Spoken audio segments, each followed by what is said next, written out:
so beautiful.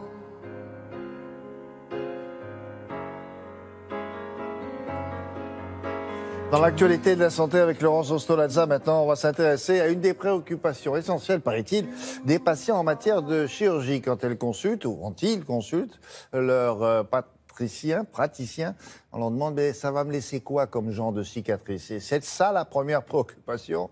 C'est le premier obstacle, Ah bon? en fait, à la prise de décision avant une chirurgie, qu'elle soit réparatrice ou esthétique. Pourquoi? Parce que malgré le geste très sûr des chirurgiens, on ne peut pas prévoir le résultat d'une cicatrice. Ça reste imprévisible et aléatoire. Pourquoi? Parce que, on est tous différents par rapport à la cicatrisation en fonction de la peau, du sang, etc. Alors, à l'heure actuelle, il n'existe pas de solution satisfaisante vraiment pour agir lorsque la cicatrice est déjà là. Alors, il y a trois choses. On peut opérer pour reprendre une cicatrice, on peut injecter des corticoïdes pour diminuer l'inflammation, et puis il y a le laser pour diminuer la rougeur des cicatrices sur quelques séances, par exemple. Et puis, pour avoir la cicatrice la moins visible possible, il faut agir très en amont, le plus précocement possible, dès le début de cicatrisation, dès le début de processus de cicatrisation, notamment dès la suture. Et il y a un nouveau dispositif qui vient de faire son entrée sur le marché. Nous sommes allés voir un chirurgien plasticien, justement, qui nous montre quel est ce dispositif.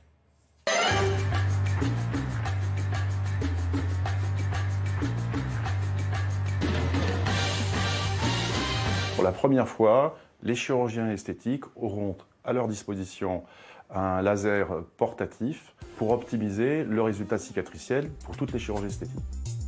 L'intérêt de ce laser, c'est sa facilité d'utilisation. Pour un laser, il est miniaturisé, c'est très maniable pour le chirurgien.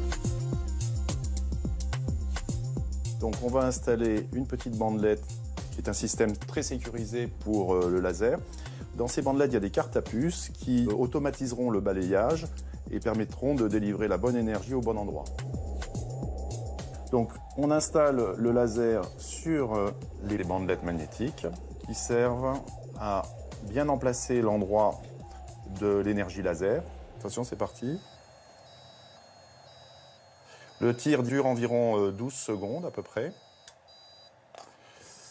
Voilà, et on va donc réaliser un balayage précis sur la zone cicatricielle. C'est parti. Ce laser va envoyer une énergie sous la peau qui va stimuler ce qu'on appelle des protéines de choc thermique. Et ces protéines vont diminuer l'inflammation. Donc, on aura une cicatrice de meilleure qualité, des fibres de collagène mieux organisées et une amélioration de la cicatrice de l'ordre de 40%. Épaisseur, largeur, pigmentation. Alors, le procédé est réalisé à la fin de l'intervention chirurgicale lorsque le chirurgien a fini sa suture. Et c'est à ce moment-là que les premiers processus de cicatrisation rentrent en jeu et sur lesquels le laser va agir. Les indications sont larges. Elles vont bien sûr intéresser surtout la chirurgie corporelle, dominée par la chirurgie esthétique des seins, aussi bien l'augmentation mammaire que la réduction mammaire ou le redressement des seins, mais aussi le reste de la chirurgie de la silhouette. On pourra quand même l'utiliser pour des cicatrices moins importantes, comme après l'ablation d'un grain de beauté un peu étendu sur une zone de mauvaise cicatrisation, comme le dos, les épaules, le thorax.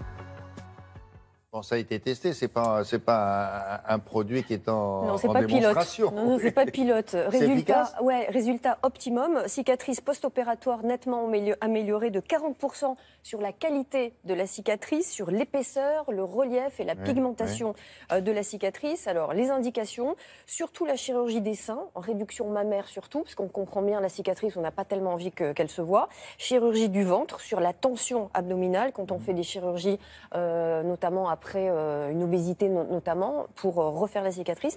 Sur le visage, non? Sur le visage, absolument, c'est beaucoup plus délicat parce que c'est plus fin. Et la chirurgie après des accidents également, en opératoire. Bon, merci à suivre.